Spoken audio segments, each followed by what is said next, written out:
जंगल में सारस एक सूखे पेड़ पर बैठा था। तभी वहाँ एक शातिर तोता आता है। तोता बोला, अरे सारस भाई, तुम यहाँ अकेले क्यों बैठे हो? कुछ नहीं, मैं विश्राम कर रहा था मिट्ठू। सारस भाई, तुम कितने सुंदर हो, तुम्हारी लंबी टांगे हैं और तुम स्मार्ट भी हो, तुम्हारा गोरा रंग है, आपको तो जंगल का राजा होना चाहिए। इतना कहकर तोता वहाँ से चला जाता है। सारस भी सोचता है, मेरे पैर भी लंबे हैं, मैं सुंदर भी हूँ, मैं शांत स्वभाव का भी हूँ, मुझे ही राजा होना चाहिए। सारस कहता है, मैं सभी पक्षियों को जाकर डराता हूँ जिससे वो मुझे राजा माने। और सारस वहाँ से उड़कर जाता है। वह एक चिड़िया के घोंसले में जाकर बैठ जाता है। चिड़िया के बच्चे कहते हैं, अंकल आप कौन हो? ये हमारा घर है। सारस बोला, मैं इस जंगल का राजा हूँ, तुम यहाँ से जाओ। सारस दोनों बच्चों को नीचे फेंक देता है। तभी टुन्नी चिड़िया वहाँ पर आ जाती है। बच्चों, तुम नीचे क्या कर रहे हो? मैंने तो तुम्हें घोंसले में छोड़ा था। माँ, हमारे घर पर एक बड़े पक्षी ने कब्जा कर लिया और हमें नीचे फेंक दिया। टुन्नी चिड़िया जब घोंसले की तरफ देखती है तो वो सारस को देखकर डर जाती है। तभी टुन्नी चिड़िया अपने बच्चों को लेकर अपने घोंसले में जाती है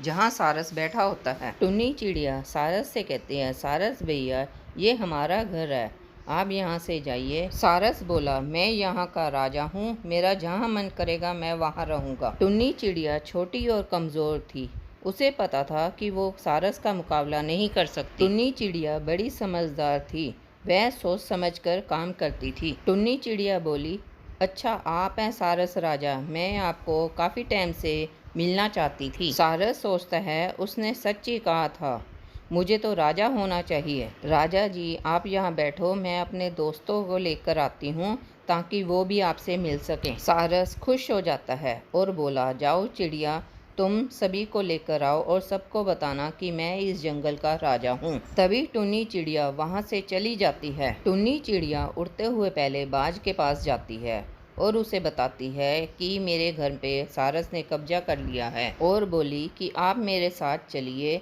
मुझे उसको घर से भगाना है, मैं अकेली नहीं भगा सकती। इसके लिए हम सबको एक साथ होना होगा। हम कौवे भैया को भी साथ में ले लेते हैं और वो सब मिलकर सारस के पास जाते हैं और वो सब मिलकर साथ में मिठाई भी ले जाते हैं। तब कौवा बोलता है, प्रणाम सारस जी, आप कैसे हैं? आप हमारे राजा हैं, हम आपके लिए भेंट लेकर आए हैं, इसे आप खाइए। जैसे ही सारस वो मिठाई खाता है वह उछलने लग जाता है क्योंकि चिड़िया ने मिठाई में मिर्ची मिलाई थी। सारस बोलता है, अरे मर गया मैं, क्या मिलाया है इसमें? इसे खाने से मेरा गला जल रहा है, मुझे नहीं राजा बनना, मैं ऐसे ही ठीक हूँ। टुन्नी, ये संभालो अपना घर, मुझे नहीं यहाँ पर रहना।